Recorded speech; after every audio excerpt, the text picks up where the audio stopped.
Gloria a Dios por el día de hoy. Por favor, vamos todos a Oseas 7:13, ¿sí? Vamos todos a Oseas 7:13 para poder empezar ese tiempo. No está de más recordarles, por favor, silenciemos nuestros celulares, ¿sí?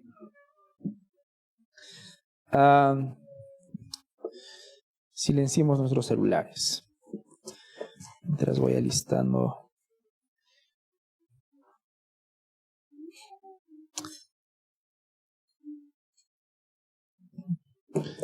Vemos Oseas.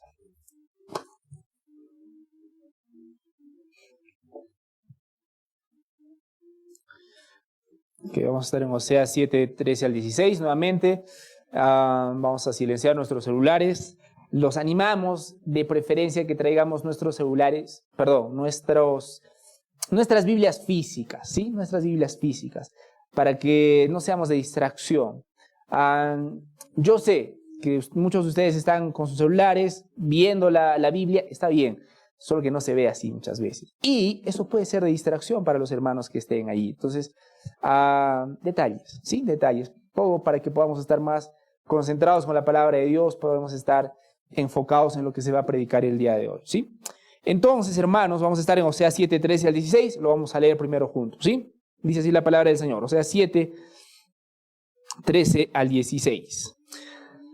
Ay de ellos, pues de mí se han alejado, sobre ellos vendrá la destrucción, porque contra mí se han rebelado.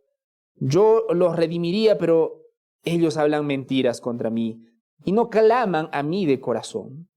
Cuando gimen en sus lechos, por el trigo y el vino nuevo se reúnen, y se alejan de mí.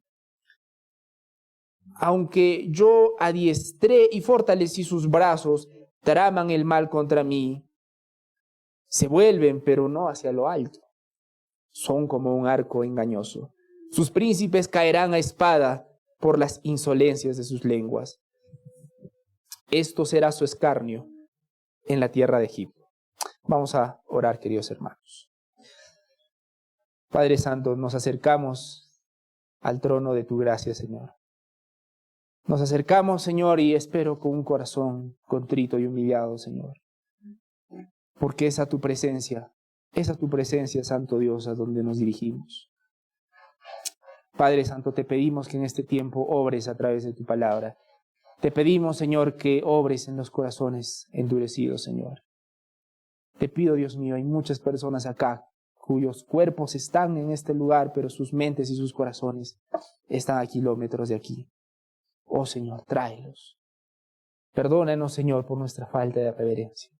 Perdónanos, Señor, porque muchas veces olvidamos el inmenso privilegio que significa ser alimentados por tu palabra. Entonces, Señor, te pido que te glorifiques en este día. Te pido que me des aún la claridad para explicar tu palabra. Te pido, Señor, que obres en tu pueblo. Obra poderosamente, Señor. Te pido todo esto en el nombre de tu Hijo Jesucristo. Amén.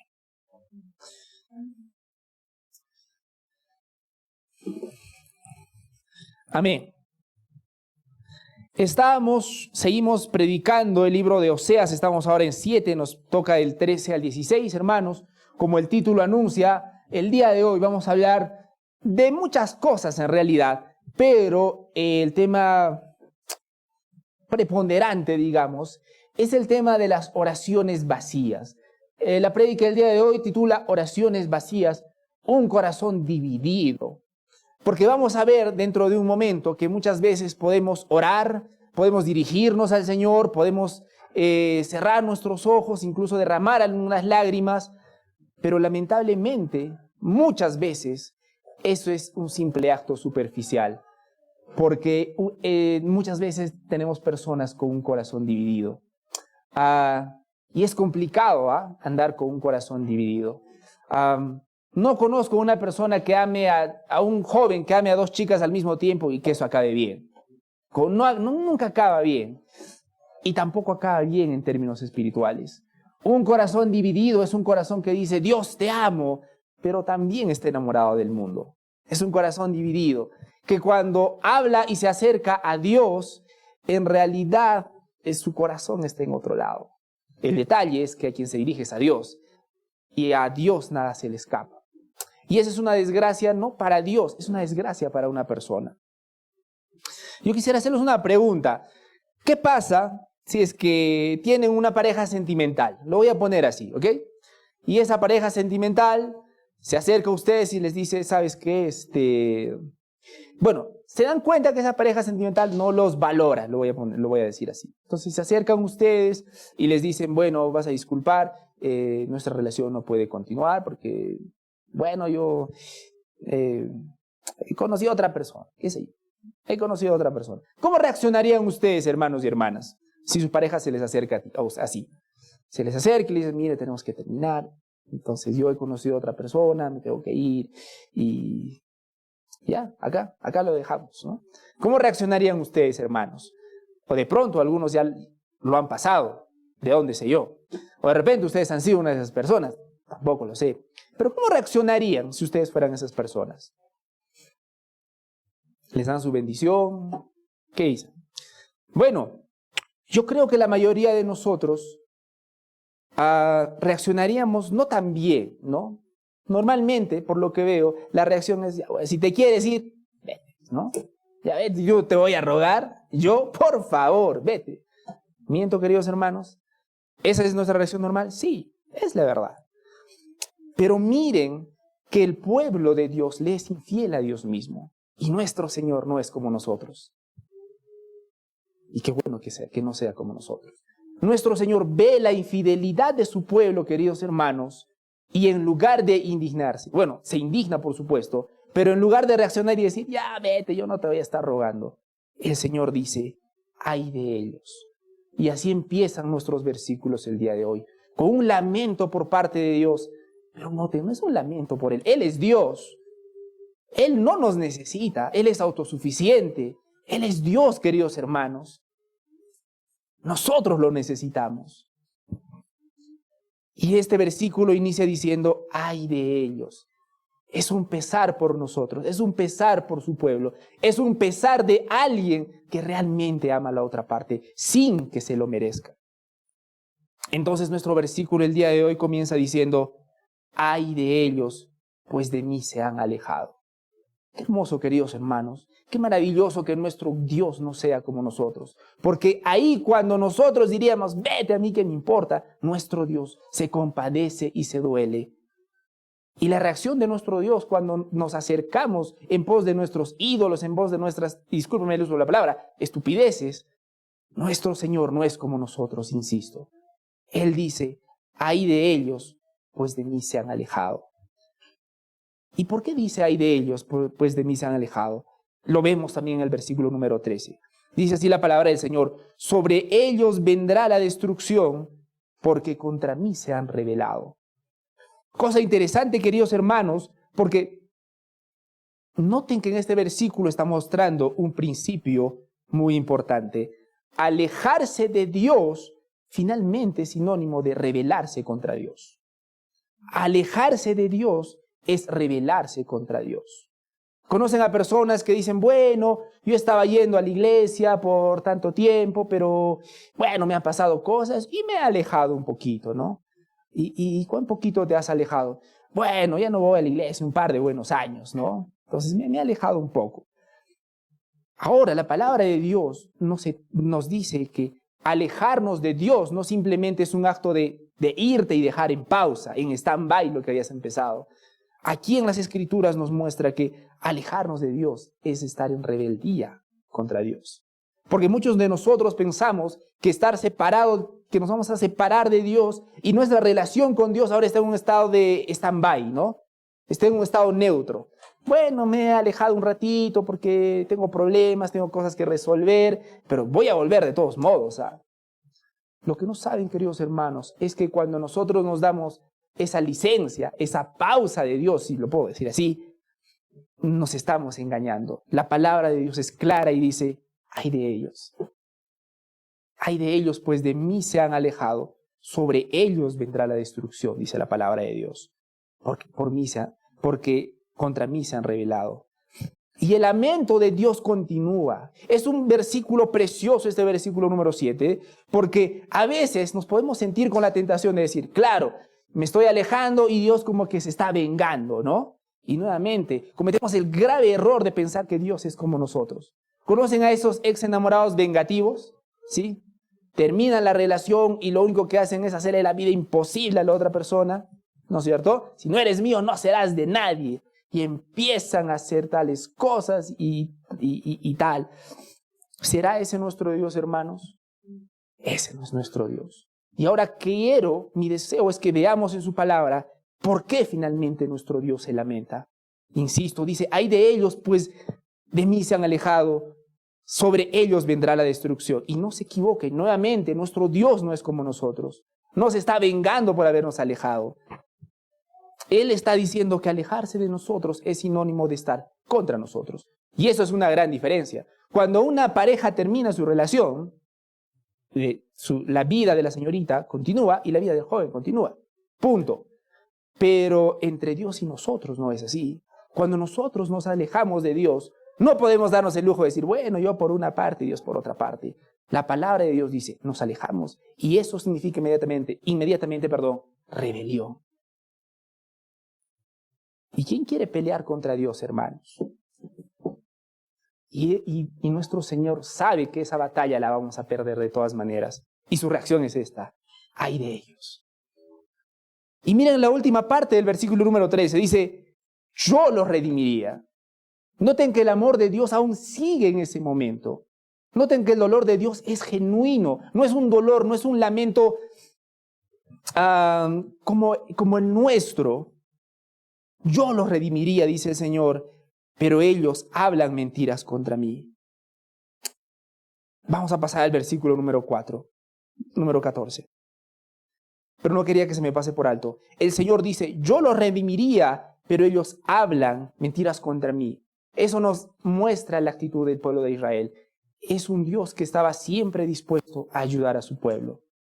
Pero el pueblo estaba siempre dispuesto a hablar mal de Dios, a tener una actitud de no querer buscarlo. Dicho esto, vamos a pasar al versículo número 14. Y dice, y no claman a mí de corazón. Cuando gimen en sus lechos, por el trigo y el vino nuevo se reúnen y se alejan de mí. Quisiera leerles este mismo versículo en otra versión. Dice así, es la versión Dios habla hoy. Aunque gritan cuando están en la cama, no me invocan de corazón. Para pedir trigo y vino se hacen heridas, se han rebelado contra mí. La versión de Dios habla hoy insiste en esta palabra, se han rebelado contra mí. En el versículo número 13, ya la palabra de Dios nos está mostrando, te está rebelando. Noten, queridos hermanos, cada uno de nuestros actos nunca son neutros. O estamos con Dios o estamos en contra de Dios. Y por favor, no se mientan y piensen, ¿y cómo estás con Dios? Bueno, más o menos, o sea, tan mal no estoy, pero también tampoco te estás mintiendo. O estamos con Dios o estamos contra Dios. O nos estamos acercando a nuestro Señor o nos estamos alejando a Él. Y nuevamente, alejarse para la palabra de Dios es sinónimo de rebeldía. Es sinónimo de rebeldía. Entonces la palabra de Dios dice acá, el versículo 14, no claman a mí de corazón cuando gimen en sus lechos. Y aquí nos muestra la hipocresía del pueblo de Israel al momento de orar. ¿Por qué? Porque lamentablemente, miren lo que dice acá, no claman a mí de corazón cuando gimen en sus lechos. O en la otra versión, cuando están en la cama, gritan. Muchas veces nosotros, yo sé que muchos de nosotros hemos estado enfermos en algún momento de nuestras vidas, ¿sí? Alguna enfermedad, una gripe fuerte, sobre todo a los varones, ¿no? Una gripe fuerte normalmente no nos deja muy bien parados, ¿no? Pequeño detalle, ¿no? Cuando le da una gripe a mi esposita y está ahí, sigue dándole hasta el final. En cambio yo, no es mi culpa, me da más fuerte, ¿no? En mi defensa, ¿no? Ustedes varones me entenderán.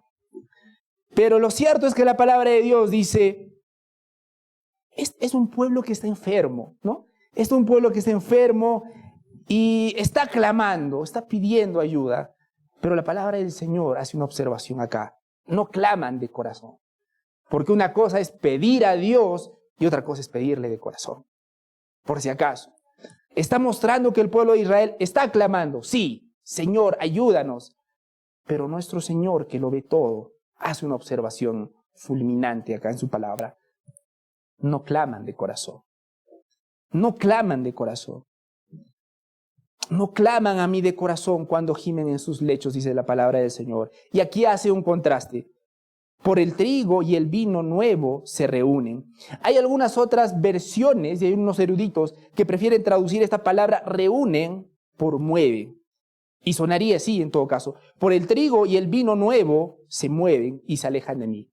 En otras palabras, en este versículo dice, están mal, están lo suficientemente mal como para gritar, ayúdame Dios, pero no lo hacen de corazón. Y acá mismo en este versículo hace un contraste, pero se levantan y se mueven, se reúnen por el trigo y el vino nuevo. Entonces, tienen suficiente fuerza como para quejarse contra Dios por su mal, están enfermos, pero cuando se trata de buscar trigo y buscar vino, milagrosamente se les repara las fuerzas, ¿no?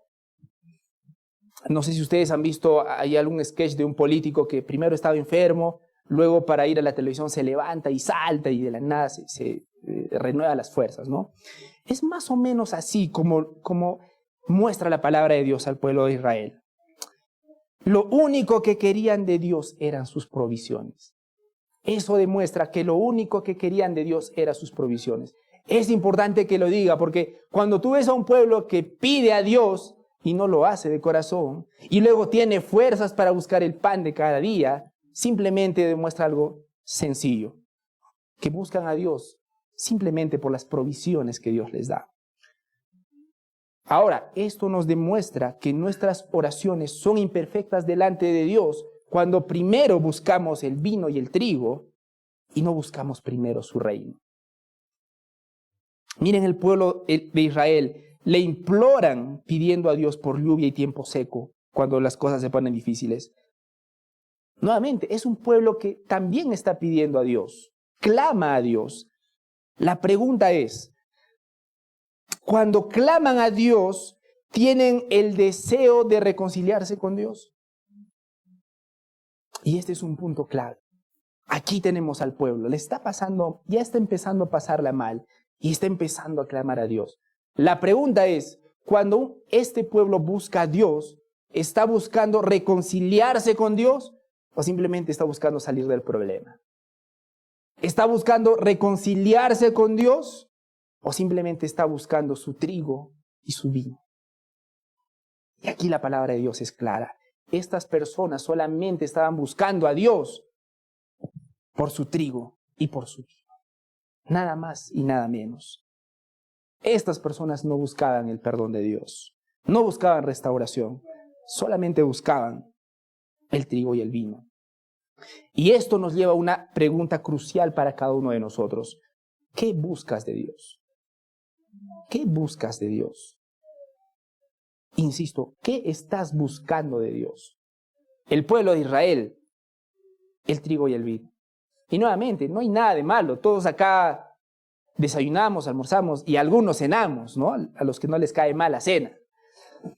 No digo que esté mal buscar el pan de cada día. El problema es que cuando eso es nuestra prioridad.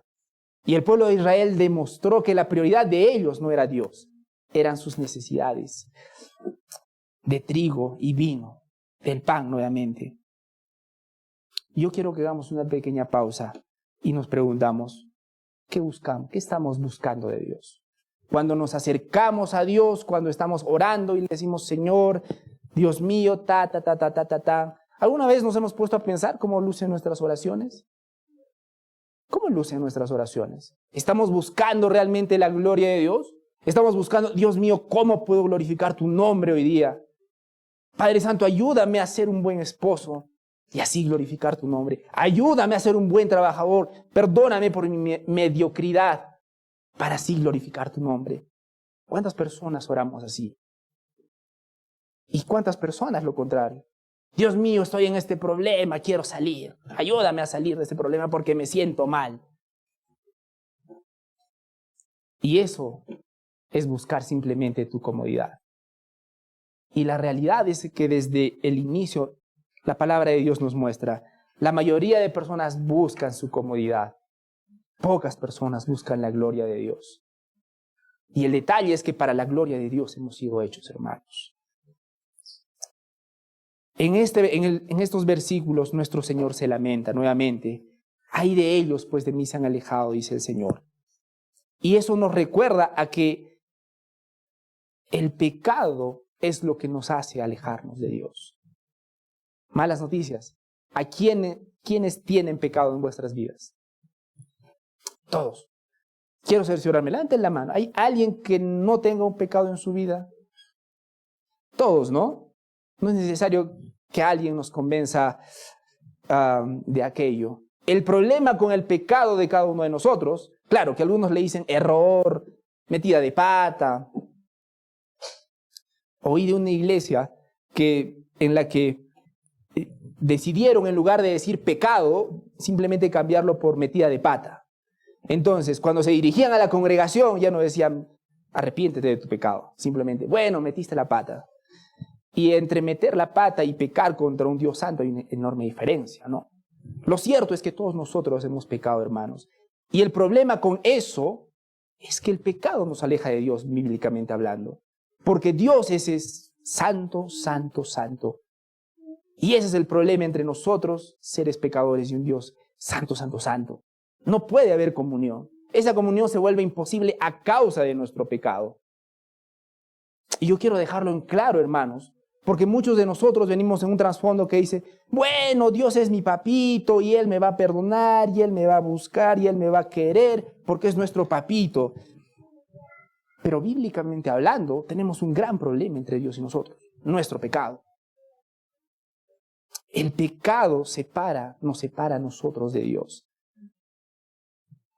¿Cuál es el problema con ese? Hay mucho problema porque llegamos al mismo punto.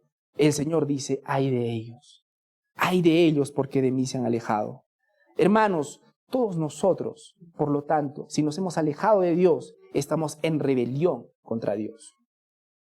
Insisto, yo soy fastidioso con este ejemplo porque había esa canción que decía, ¿qué sería de mí si no me hubieras alcanzado? Sería como un pájaro herido. ¿Alguna vez la han escuchado? Sí, sería como un pájaro herido. Y yo insisto, nunca fuimos un pájaro herido, un pajarito triste ahí pidiendo ayuda. La palabra de Dios nos muestra como hombres y mujeres muertos en nuestros delitos y pecados, hombres y mujeres rebelados contra Dios. No buscamos a Dios. No hay quien busque a Dios, dice la palabra del Señor. Ni uno. No hay quien haga lo bueno, dicen las Escrituras. Por lo tanto, todos estamos en rebelión contra Dios. No pensemos que solamente es el caso de Israel. Oye, pobrecito Israel, ¿cómo eran así? Malas noticias. Cada uno de nosotros tenemos ese mismo corazón, alejados de Dios. Y ahí viene lo precioso del Evangelio. Podemos encontrar reconciliación con Dios, sí, pero solamente creyendo en Jesucristo como tu Señor y Salvador. Lo necesitamos con urgencia, hermanos. Insisto, nuestras mejores obras son como trapos de inmundicia. No se mientan ustedes mismos y empiezan a decir, bueno, a partir de ahora voy a empezar a portarme bien, voy a esforzarme. Nuestras mejores obras no alcanzan, queridos hermanos. Jesucristo, Jesucristo, Jesucristo. Él, la palabra dice que Él murió por nuestros pecados y Él es el sacrificio por nuestros pecados. Como ya no hay pecado, ahora la comunión entre Dios y nosotros es posible. Y a veces lo olvidamos. Oseas 7:14 dice, no claman a mí de corazón cuando gimen en sus lechos. Y nuevamente, acá nos mostraba la hipocresía de la oración y la motivación incorrecta al pueblo. El clamor del pueblo era solamente autocompasión. Una cosa es arrodillarte, humillarte ante Dios y decirle que perdone tus pecados. Y otra cosa es simplemente hacer una pataleta. Los que son padres, ¿quiénes son padres acá? Discúlpenme si pueden ayudarme pueden levantar la mano. Me convertí en lo que odiaba, hermanos. Yo odiaba cuando decía, mira, habla a la persona que está a tu costado, levanta la mano. Lo odiaba. Y heme acá haciendo eso, hermanos, perdón. Cosas de la vida. Los papás entenderán que hay una enorme diferencia cuando tu hijo se acerca y te dice, papito, mamita, quiero esto. Y hay una diferencia inmensa cuando tu hijo se tira al suelo y empieza a hacer una pataleta impresionante, ¿no? Hay una diferencia grande. De hecho, ayer estaba mi hermana Angélica siendo testigo de la primera pataleta de Rafael. Nadie tuvo que enseñarle, ¿no? Tú no te has tirado, ¿cierto?, en el suelo y te ha visto y te ha remedado. Él, por iniciativa propia, se tiró al suelo y empezó a hacer así. Pataleta. Y muchos de nosotros no oramos, simplemente hacemos pataletas, hermanos. Orar significa buscar a nuestro Señor de corazón. ¿Y cómo sabemos que lo estamos buscando de corazón? Uno de los síntomas de buscarlo de corazón es buscar primeramente su gloria, su voluntad, su reino. Y lo contrario también es cierto. Una de las cosas que muestra que nosotros simplemente estamos haciendo una pataleta es cuando simplemente toda la oración se basa en mí. Mi seguridad, mis cosas, mis problemas. ¿Por qué a mí? Y todo es mí. Porque muchos de nosotros nos indignamos cuando vemos a un niñito patalear, ¿no? Pero es exactamente lo que nosotros hacemos con Dios. Cuando nos acercamos a Él simplemente para decir, yo. Insisto, ¿tenemos la confianza para hablarle a Dios así? Por supuesto que sí. Pero si simplemente lo buscamos para que Él nos saque de los problemas, para que Él nos tenga cómodos, acá tenemos un gran pataleador, si yo le puedo decir así. Porque un engreído espiritual, en el fondo de su corazón dice, bueno, deja aparte, venga tu reino, de una vez dame el pan de cada día. ¿Recuerdan la oración de nuestro Señor? ¿Cómo empieza la oración de nuestro Señor? Padre nuestro que estás en los cielos. ¿Qué sigue, hermanos? Santificado sea tu nombre. Después, venga a nosotros tu reino. Noten el orden, queridos hermanos. Lo primero que nosotros deberíamos buscar es el reino y la gloria de Dios. Y nuevamente, no es algo abstracto, hermanos. Es más práctico de lo que nosotros pensamos. Pensar, Señor, hoy día que vaya a tu trabajo, ¿cómo puedo glorificar tu nombre? ¿Cómo puedo glorificar tu nombre el día de hoy, Señor? ¿Cómo puedo hacer un mejor trabajo que magnifique tu nombre? ¿Cómo puedo ser sal y luz en un grupo de los que la mayoría de mis colegas de trabajo hacen chistes de doble sentido? Dios mío, dame la sabiduría para poder ser sal y luz en ese lugar. Y cosas así. Busquemos la gloria de Dios primero. Por favor, quisiera que me acompañen a Mateo 6:33. Vamos todos juntos, por favor, a Mateo 6:33.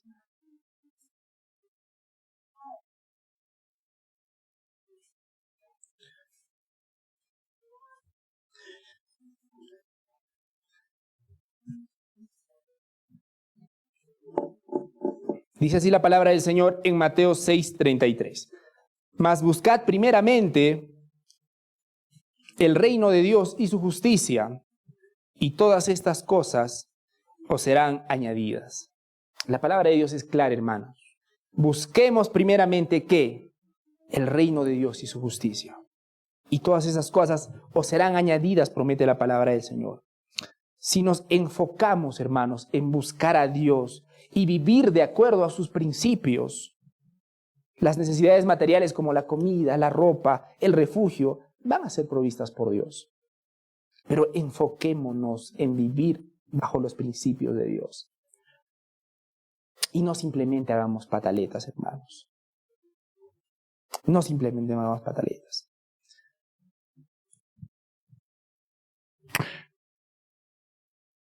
En la vida, yo quisiera que imaginemos una persona, quisiera poner un ejemplo, una persona que asiste a la iglesia con regularidad, viene seguido, pero incluso esta persona participa activamente, participa en la iglesia, viene a los cultos, es bien activo, pero esta persona viene a la iglesia, pero ve a Dios simplemente como un proveedor de bienes materiales. Ve a Dios como un genio de la lámpara, ¿no? Hay un tema acá, muchas veces, sobre todo cuando trabajamos en la entidad pública, ¿sí? En las entidades públicas. Viene el alcalde o el gobernador regional, ¿no? Que ha ganado las elecciones. En vuestra experiencia, ¿han visto cómo se acercan las personas a los alcaldes y a los gobernadores regionales? Hoy son como semidioses, ¿no? Se le acercan un poco más así. Oh, señor alcalde, ¿no? Ahora, nuevamente, estábamos hablando en la mañana. ¿Deberíamos hablar con respeto a las autoridades que Dios ha puesto entre nosotros? Totalmente sí. Porque yo conozco también el otro extremo. Oye, ¿qué se cree? A mí no me va. Es el otro extremo. Sí, deberíamos ser respetuosos, sí. Pero yo lo digo en el sentido negativo. Se acercan las personas al alcalde, señor alcalde, que estito, que lo trito. Los trabajadores hacen su chanchita para darle un regalo y por supuesto, asegurar que les recontraten, ¿no es cierto? ¿Qué pasa cuando termina los 5 años o los 4 años que ese gobernador va a estar ahí? Hoy ni lo miran, ¿no? Es impresionante cómo cambian los dos lados. Ni le saludan, es impresionante. A mí me maravilla para mal, ¿no? Es el hombre invisible de la noche a la mañana. ¿Y por qué? Porque simplemente estas personas lo buscaban por lo que esta persona podía ofrecerles. Claro, terminó su mandato, ya no me sirves, entonces, chao. No es exactamente lo que hacemos con Dios, queridos hermanos. Porque muchos acá parecemos que tenemos una reverencia impresionante a Dios. Pero no sé si lo hacemos simplemente porque Él, por interés a las cosas que Él nos da, a un interés genuino por su gloria y por su honra. No sé si muchos de nosotros venimos porque vemos a Dios como nuestro Padre, como nuestro Señor y Salvador. Porque este tipo de personas busca a Dios cuando necesita algo, pero ignora a Dios el resto de toda su vida. Hay personas, vienen a la iglesia, oran, le piden al Señor, salen de esa puerta, insisto. Porque la pregunta importante siempre es, hermanos, ¿quiénes somos las personas después de que salimos de esa puerta? ¿Quiénes somos? ¿Será la misma Brisa? ¿Será la misma Carla? ¿Será la misma Gaby? ¿Será el mismo Jacob? ¿Seremos los mismos hermanos? ¿O mágicamente, como las personas de las que ahorita nos estamos riendo, somos eso, hacemos ese tipo de cambios? Gloria a Dios acá, una cerrada de ojos acá, pero afuera, alguien completamente diferente. No lo sé, pero nuevamente Dios lo sabe. Y si hasta este punto has estado con esa hipocresía en tu vida, pídele perdón a Dios. Agradécele por haberte mostrado esa hipocresía y pídele perdón al Señor. Y sigue adelante. La devoción de muchas personas simplemente se trata por obtener el trigo y el vino de cada día. No hay un verdadero amor por Dios. No hay un interés por hacer su voluntad. Y hay personas, por otro lado, que vienen a la iglesia, igual, vienen recurrentemente, sirven, ayudan, están ahí, pero ellos quieren ganar reconocimiento de las personas. Y es una triste realidad también. Entonces vienen, participan y llaman la atención y se sienten valorados. Y cuando ven una pequeña pizca de no sentirse valorados, toda su emoción se recae, ¿no? Entonces tú ves esas personas que están activas, vienen a la iglesia, ayudan, pero en el fondo de su corazón lo hacen para sentirse valorados. No lo hacen con un corazón de servir a Dios, no lo hacen con un corazón de sentir al Señor, lo hacen con un corazón de reconocimiento. Y así de engañoso puede ser el corazón, hermanos. Vamos a pasar al versículo número 15, por favor. Y hace otra observación acá la palabra de Dios, otra acusación contra el pueblo de Israel, y dice lo siguiente, versículo número 15. Aunque yo adiestré y fortalecí sus brazos, traman el mal contra mí. Y aquí nos muestra la dinámica entre Dios y la humanidad. ¿Qué hace Dios por la humanidad? Los adiestra, fortalece sus brazos, y a cambio, ¿cómo paga la humanidad? Traman el mal contra mí, dice la palabra del Señor. En este pequeño versículo vemos una fotografía no muy alentadora para nosotros, porque muestra nuestra naturaleza caída, pero también muestra la naturaleza de Dios. Él adiestra, fortalece nuestros brazos, los dones que nosotros tenemos, todas las cosas buenas, las virtudes que nosotros tenemos, nos las ha dado Dios. Todas las cosas buenas que puedas identificar en tu vida. Y eso también es un tema aparte, ¿no? Porque una de las cosas que más odio también es el tema de la falsa humildad, ¿no? Es de la falsa humildad. El Señor te ha dado esto, hermano, puedes servir así. No, yo no tanto, no. ¿Cómo odio la falsa humildad, hermanos? La detesto. ¿Y por qué? Porque Dios nos las ha dado, no para vanagloriarnos, para servirlo a Él. Tenemos que identificar qué Dios nos ha provisto a nosotros, en qué Dios nos ha equipado para servirlo, para ser de bendición para la iglesia local. Y esa odiosa, discúlpeme, esa odiosa falsa humildad dice, no, todavía no, yo no tanto. Deja esa necedad.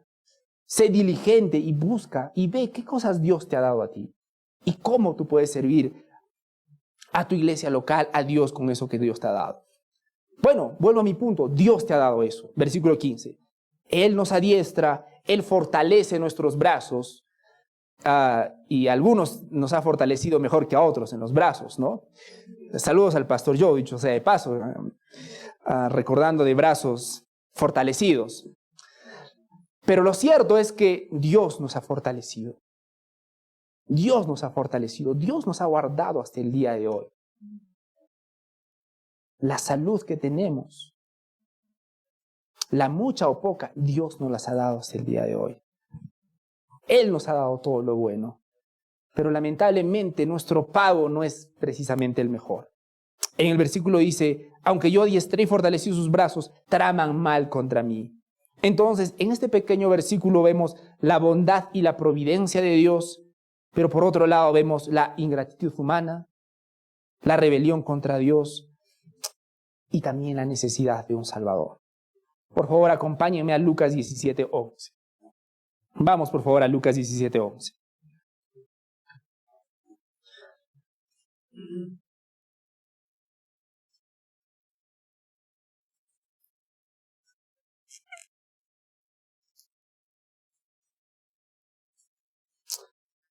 Amén. Pregunta, ¿cuántas personas de las que están acá se consideran ingratos o ingratas?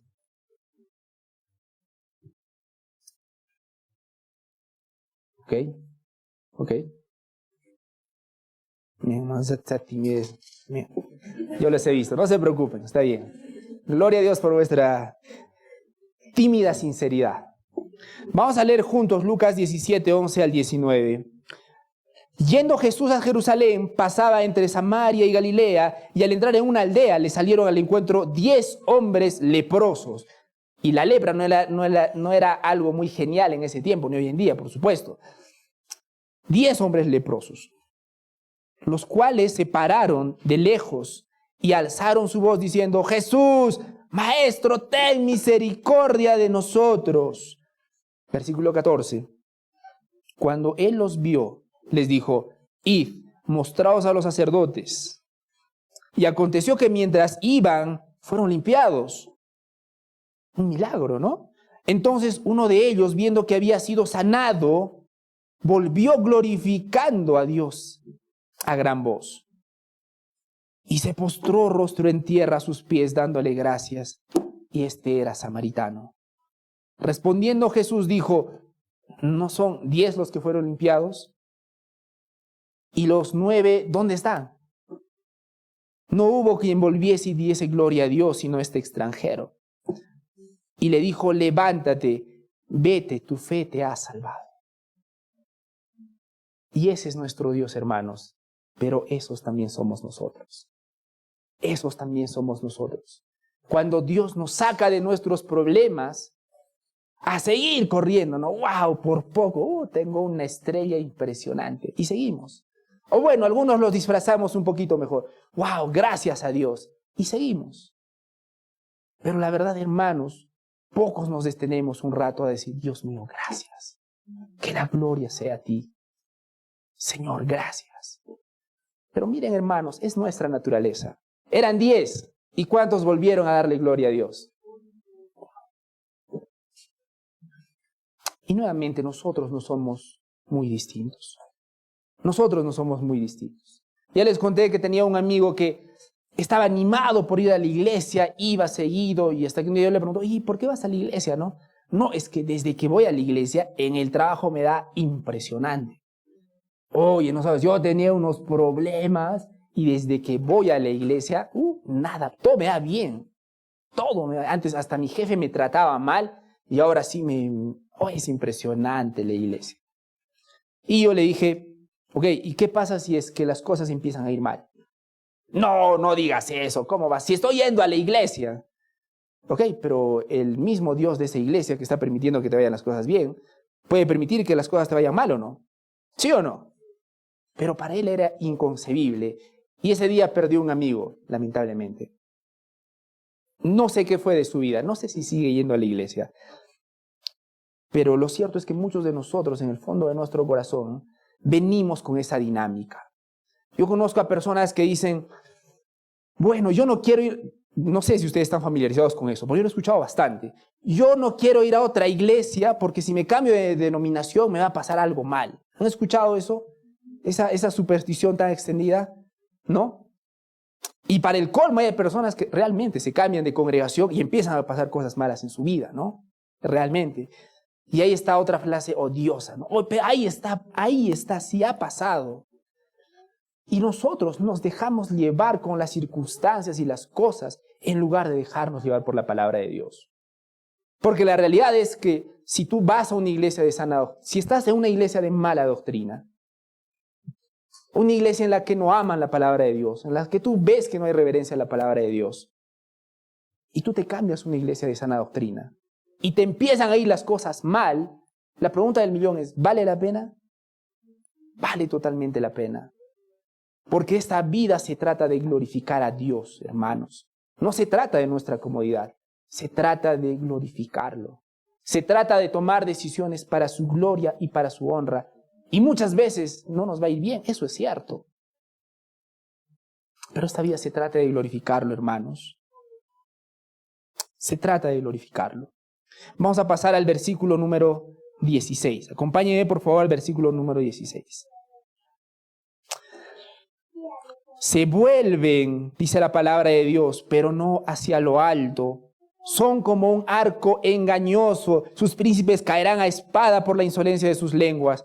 Esto será su escarnio en la tierra de Egipto. Y en el versículo número 16 termina la serie de ilustraciones que estaba haciendo al pueblo de Israel. ¿Recuerdan? Estaba diciendo que el pueblo era como una torta que estaba mal volteada, por ejemplo. ¿Recuerdan? ¿Sí? Estaba diciendo también que era como una paloma ingenua. ¿Sí? Estaba diciendo que era una persona canosa, en el mal sentido de la palabra, que se sentía en la flor de su juventud, pero que estaba en decaimiento. Y ahora vemos la última ilustración. Son como un arco engañoso. Yo insisto, a mí me encantan las ilustraciones. Eso, había un profesor, ¿no? Decía, podrán olvidar mi nombre, pero nunca olvidarán mis ejemplos. Y eso es cierto, ¿no? Él contaba unas historias tan geniales que las recuerdo hasta el día de hoy. La cara del profesor ya ni la recuerdo, en verdad. Y eso es lo genial, ¿no? De las ilustraciones. Acá tenemos una ilustración, y no de un profesor, de la palabra de Dios. Y dice así, son como un arco engañoso.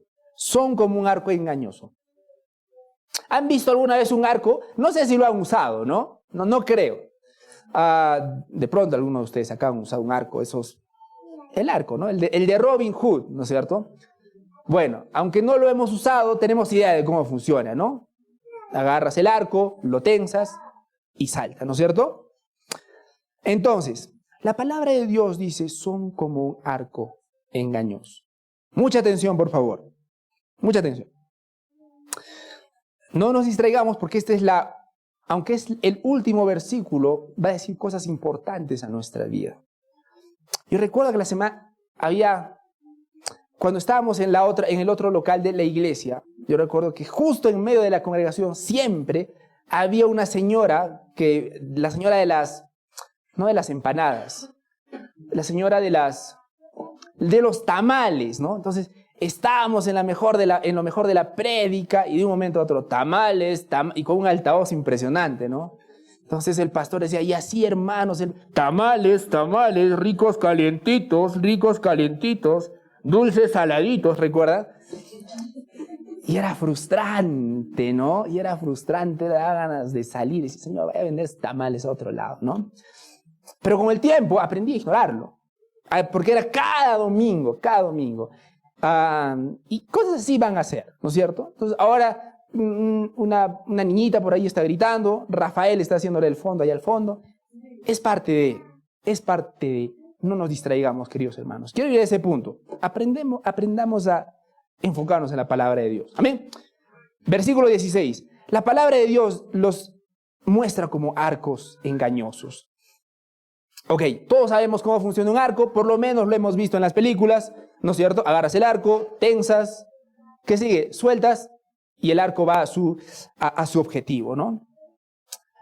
Y acá la palabra de Dios, y quisiera que yo les leo Salmo 78, 57 a 56, porque hace la misma ilustración al pueblo. Dice, pero ellos tentaron y enojaron al Dios Altísimo, y no guardaron sus testimonios, sino que se volvieron y se rebelaron como sus padres, y se volvieron un arco engañoso. Lo mismo dice en el Salmo 78.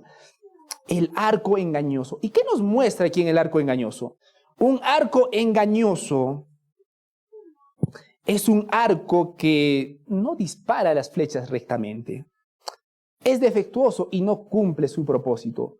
Un arco engañoso es un arma que a primera vista se ve bien, atención, pero al momento de la verdad, cuando ocurre la tensión y quieres disparar, esa cosa no sirve para nada.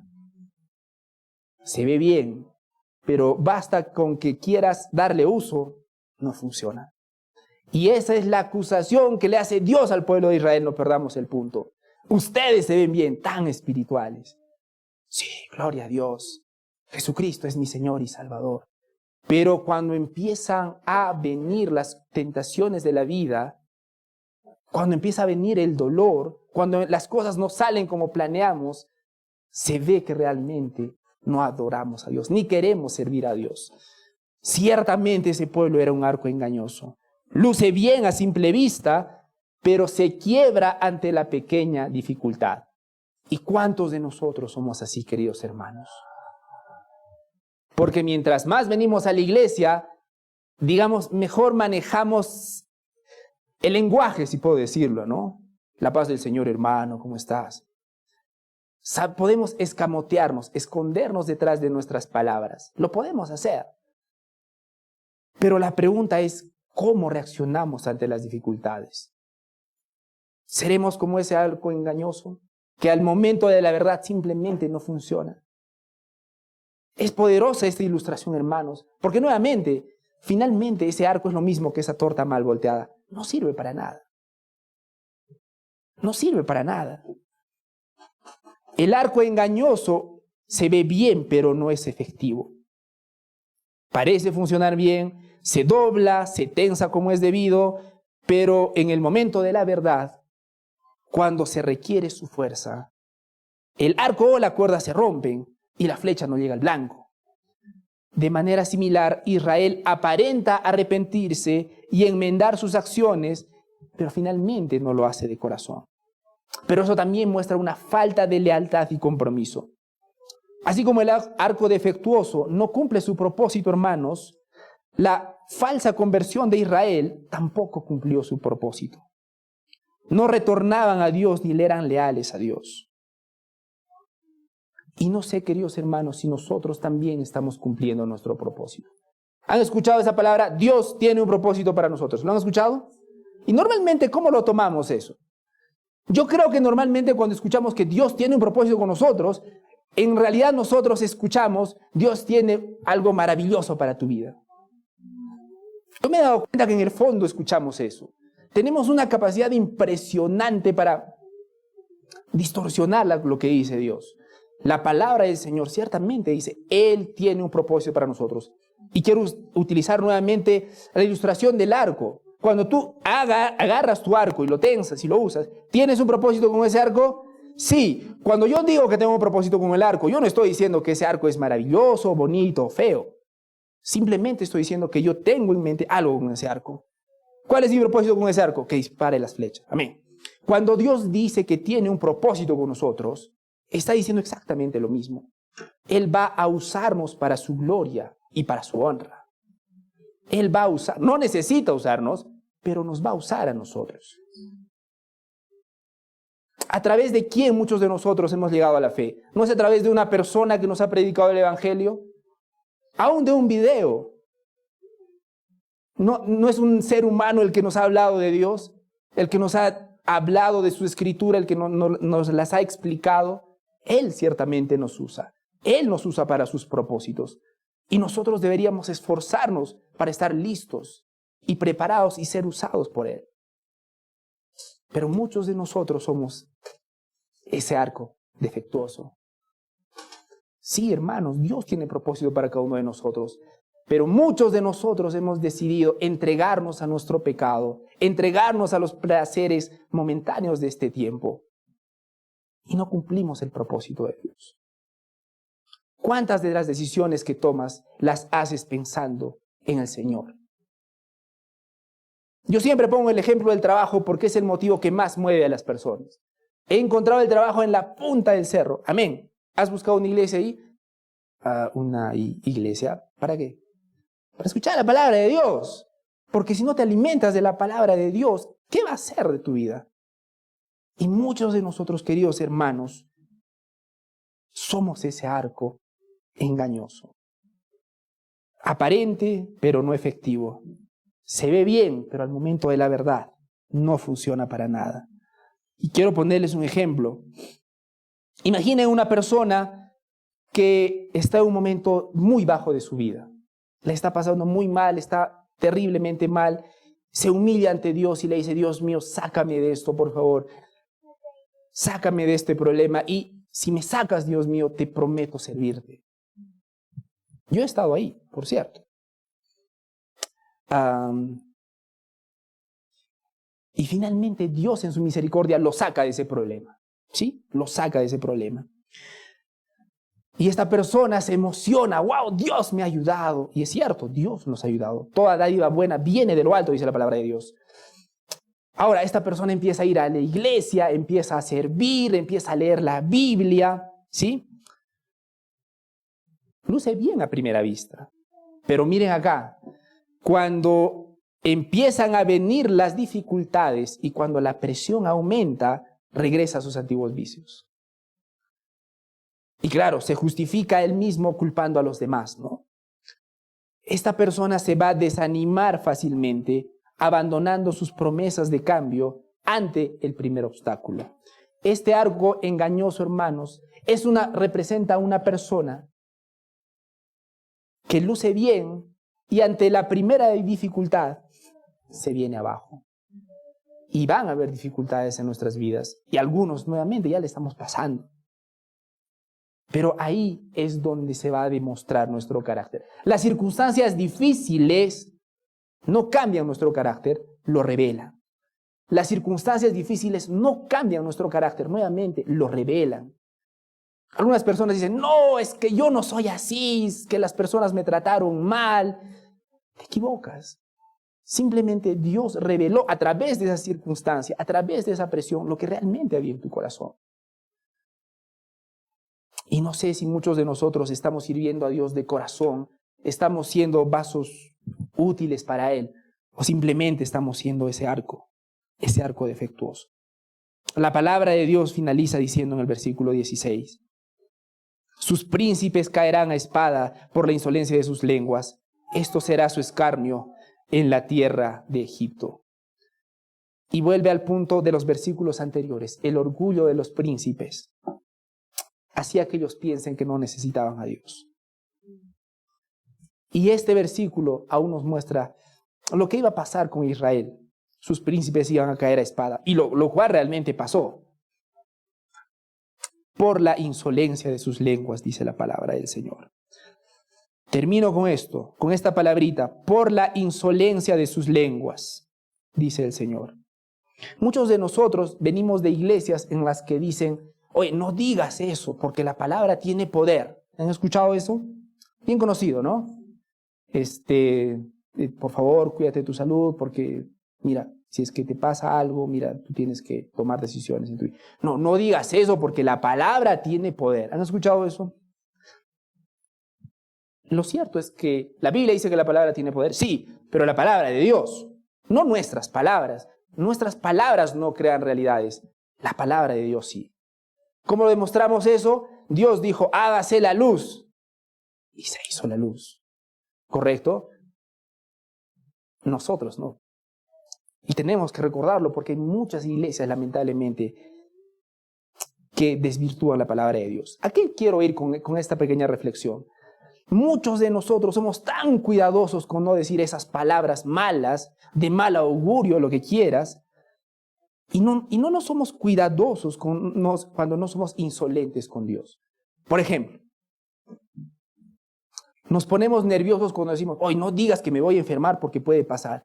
Pero no sé si nos ponemos igual de nerviosos cuando nos ponemos arrogantes con nuestras palabras. Cuando salen de nuestra boca palabras altaneras. No sé, hermanos, porque para la palabra de Dios dice, sus príncipes caerán a espada por la insolencia de sus lenguas. ¿Tienes tú una lengua insolente? ¿O tienes tú una lengua de edificación para tu prójimo?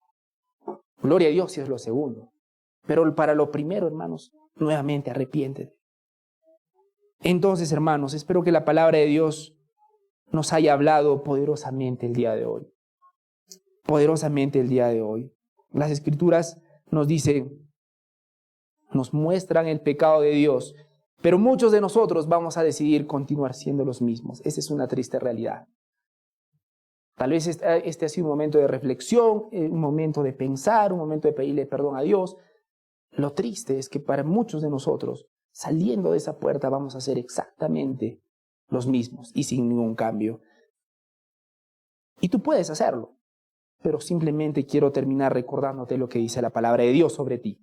Ay de ellos, pues de mí se han alejado. Yo los redimiría, dice el Señor, pero ellos hablan mentiras contra mí. Solamente podemos estar bien con Dios cuando estamos en Cristo, hermanos. Yo quiero cuidarme de no dar simplemente un mensaje motivacional, de dar un mensaje moralista, porque la motivación dura 5 minutos. Y el moralismo simplemente nos llama a la hipocresía. Cristo. Busquemos a nuestro Señor Jesucristo de corazón. Vayamos a la intimidad de nuestros hogares y busquemos, humillémonos y busquemos a Jesucristo. Solamente, la palabra de Dios dice esto. Hebreos 4:2. Y en ningún otro hay salvación, porque no hay otro hombre bajo el cielo dado a los hombres en que podamos ser salvos. Porque si no creemos en Jesucristo, hermanos, malas noticias nuevamente, todos somos ese arco defectuoso. Todos somos ese arco defectuoso. No vayan a pensar que eso se soluciona simplemente con ponerle más ganas. Eso es un engaño. Todos necesitamos a nuestro Señor Jesucristo. Vamos a orar. Padre Santo, muchas gracias, Señor, por este tiempo de exponer tu palabra. Muchas gracias, Señor, por cada uno de mis hermanos, Señor, que ha podido llegar acá para escucharla. Señor, te pedimos, no queremos ser los mismos, Señor. Dios mío, tú conoces cada uno de nuestros corazones. Si somos un arco defectuoso, cámbianos, Señor, y ayúdanos. ¿Podemos engañarnos los unos a los otros? Sí, sí. Pero a ti no te podemos engañar, Señor. Tú conoces nuestras miserias. Pero, Señor, tú ayúdanos a conocer a tu la verdadera salvación que provees en tu Hijo Jesucristo. Ayúdanos, Señor, en nuestra fe. Padre Santo, te pedimos todo esto en el nombre de tu Hijo Jesucristo.